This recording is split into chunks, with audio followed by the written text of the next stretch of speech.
बयान चल रहा था पाकी और नापाकी गुस्ल का, वो भी कंप्लीट हो गया। उसके बाद इस्तिंजा करने का बयान, वो भी कंप्लीट हो गया।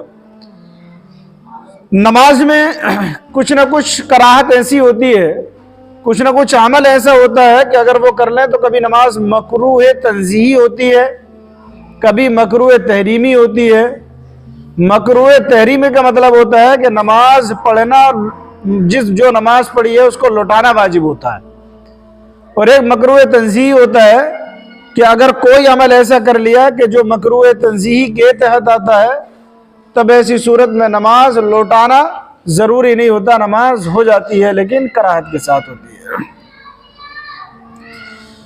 कभी कभी आप नमाज पढ़ते हुए लोगों को देखेंगे कि वो नमाज पढ़ते हुए बदन से खेलते हैं, कोई दाढ़ी से खेलता है, हमेशा जो है दाढ़ी कभी इधर कभी उधर, कभी इस तरह से कभी इस तरह से कभी इस तरह से, कभी कपड़ों को यहाँ से सही कर रहे हैं, कभी कपड़ों को इधर से ठीक कर रहे हैं। कि पूरा नमाज पढ़ते हुए आप उन्हें देखोगे तो ऐसा लगता है कि अभी भी इनके जिस्म का श्रृंगार बाकी है, कोई कमी रह गई थी, उसी को पूरा करते रहते हैं। तो अगर किसी को नमाज के दरमियान कपड़ों से इधर उधर करने की आदत है, या चेहरे पर अपने हाथ इधर उधर करने की आदत है, तो नमाज में फर्क पड़ता है या नहीं? मसला यह है कि कपड़े या दाढ़ी या बदन के साथ खेलना, कपड़ा समेटना, मसलन सजदे में जाते वक्त आगे या पीछे से उठा लेना, अगरचे गर्द से बचाने के लिए हो और अगर बिला वजह हो तो ज्यादा मकरूह है। आप देखेंगे कि जब सजदे से उठते हैं तो पिछला दामन कुछ लोग झाड़ते हैं और उसको ठीक करते हैं।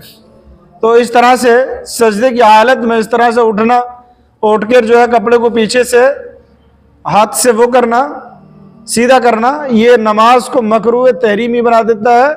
ऐसी अगर आदत किसी की है, किसी ने किया, तो नमाज लौटाना वाजिब होता है। समझ रहा है मसला? जैसे होता है ना, कपड़ा कुर्ते का दामन है तो उसको पीछे से उठाते हैं, तो ये ठीक करना जो है नमाज में कराहत पैदा कर देता है।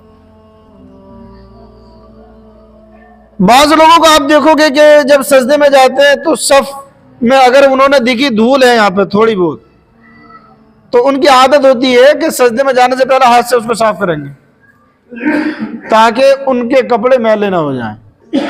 हालांकि वो सफ को साफ करने के चक्कर में वो अमल ऐसा हो जाता है जो नमाज को ऐसा कर देता है जिसका लौटाना वाजिब होता है, मकरूह तहरीमी जिसको बोलते हैं।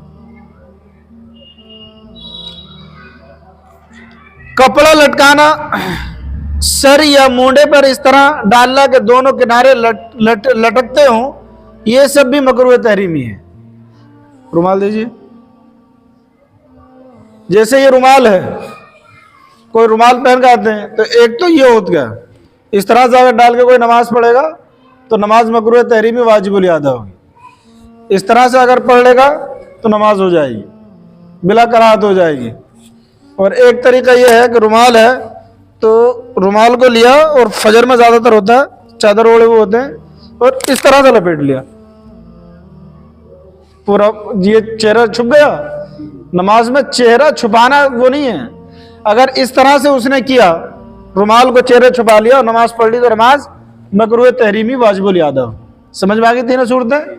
ये वाली सूरत जो है, ये इस तरह से अगर नमाज पढ़ी, नमाज मकरूह तहरीमी वाजिबुल इआदा, यानी नमाज का पढ़ ली लेकिन लौटाना वाजिब है उसका, नहीं लौटाएगा तो उसकी शुमारी नहीं होगी। और इस तरह से अगर पढ़ ली तो नमाज हो जाएगी। मुंह पे अगर इस तरह से लपेट के पढ़ी तब भी मकरूह तहरीमी है। ऐसे ही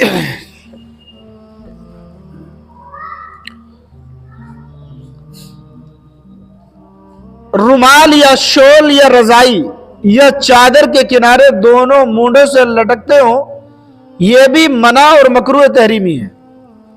एग्जाम्पल यही चादर है, सुबह में फजर में या जाड़ों में नमाज में ओढ़ कर आए, तो अब जो है वो चादर पूरी खुली हुई थी इस तरह से, और यहां से ओढ़ी, एक ठुक्का तो पीछे लटक गया, एक ऐसा होता है इसको डालते हैं ना इस तरह से, तो एक तो ये वाला जो होता है ये नीचे लटक जाता है और ये ऊपर लटक जाता है। पीछे लटक जाता है, एक आगे लटका एक पीछे लटका।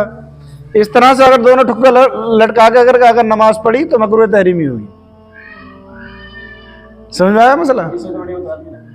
हाँ, अब मैं तरीका बताता हूँ। अगर ओढ़ रही है तो जैसे ये नमाज के लिए पड़ी, इस तरह से चादर ओढ़ी, तो पिछले वाला जो हिस्सा होता है ना, चादर बड़ी होती है ना, तो वो इससे उठा के एक बार और कंधे पर रख ले। हाँ, नहीं आया? ये मैंने चादर ओढ़ी, ठीक है, एक सिरा ये हो गया, एक सिंगल ये हो गया।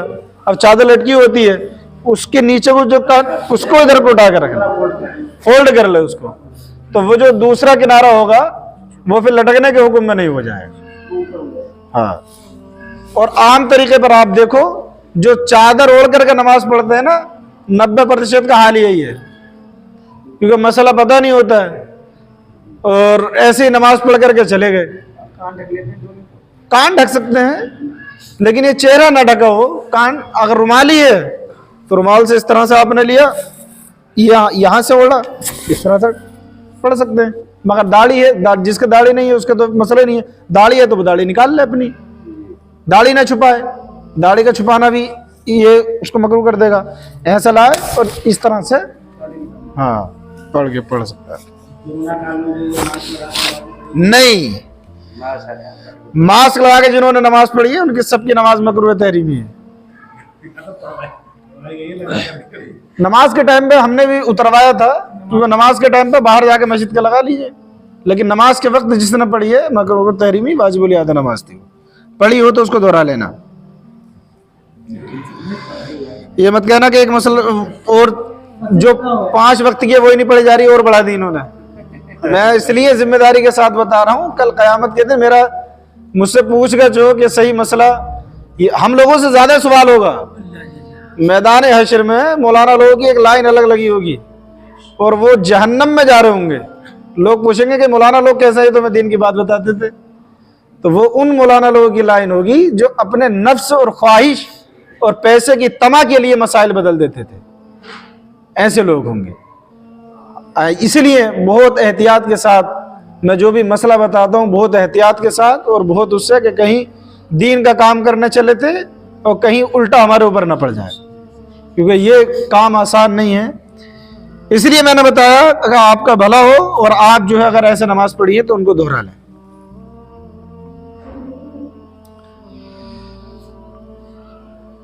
चौथा मसला यह है कि किसी को नमाज के वक्त शिद्दत की बाथरूम लगी है, पेशाब लगा है या 2 नंबर के लिए बहुत शिद्दत के साथ, उधर नमाज जमात तैयार है। अब उधर उन्होंने सोचा कि अगर मैं बाथरूम जाता हूं तो जमात निकल जाएगी, रकात निकल जाएगी, जल्दी जल्दी वजू किया, अगर 5-6 मिनट तो मैं रोक सकता हूं। होता है ना कुछ लोग कि इतने देर तो मैं कंट्रोल कर सकता हूं, और फिर वो जो है वो जमात में शरीक हो गया, नमाज पढ़ ली। इस तरह से नमाज पढ़ना मकरूह है। समझ रहे हैं?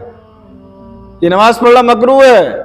अगर हाजत है पेशाब की या 2 नंबर की, तो शरीयत ये कहती है कि पहले आप फारिग हो जाइए। कहीं वो नमाज खड़ा हुआ है, कभी इधर से करवट बदल रहा है, कभी उधर से, कभी इमाम साहब सलाम फेरा, कब जल्दी जाऊं, तो उसका ध्यान जो है वो रब की तरफ नहीं होगा। उसका ध्यान यही होगा कि कब मुझे लैट्रिन जाना है, हाजत से फारिग होना है। इसलिए शरीयत ने मना कर दिया कि अगर हाजत हो और जमात खड़ी भी हो गई हो तो पहले फारिग हो जाओ, फिर बाद में आकर के नमाज पढ़ना। ऐसे ही खाने का मसला है कि अगर शिद्दत की भूख लगी हुई है और खाना तैयार है और नमाज का वक्त करीब है, तो इस शरीयत ये कहती है कि पहले खाना खा लो, नमाज बाद में पढ़ना। कहीं ऐसा ना हो कि नमाज पढ़ते हो और पेट को रोलते हो कि कब जमात पूरी हो, कब जो है जाए। क्योंकि नमाज में अल्लाह का कुर्ब हासिल होता है ना। बंदा जब खड़ा होता है तो रब की इबादत के लिए खड़ा होता है, उसकी पूरी तवज्जो अल्लाह की तरफ होना चाहिए। अब वो भूखा है तो वो क्या अल्लाह रब्बुल इज्जत की तरफ तवज्जो नहीं जाएगी उसकी। इसलिए मसला बयान किया गया कि अगर किसी को हाजत हो, ज़रूरत हो वाशरूम वगैरह की, तो वो पहले फारिग हो जाए, फारिग होने के बाद फिर जो है नमाज पढ़े। हदीस पाक से ये बात साबित है। हज़रत अब्दुल्ला इब्न अरक़म रज़ी अल्लाह ताला अन्हु की नसई शरीफ में भी इसको रिवायत किया गया है। और किसी को अगर कुछ मालूम करना है तो वो मालूम कर ले। बताइए जरा, वो देखिए उनका पैंट जरा देखिए, ये मोड़ के नमाज पढ़ रहे हैं। हाँ, ये फोल्ड करके नमाज पढ़ना ये भी मकरूह तहरीमी वाजिब आता है। जैसे एक शादी वगैरह बदाम शरीफ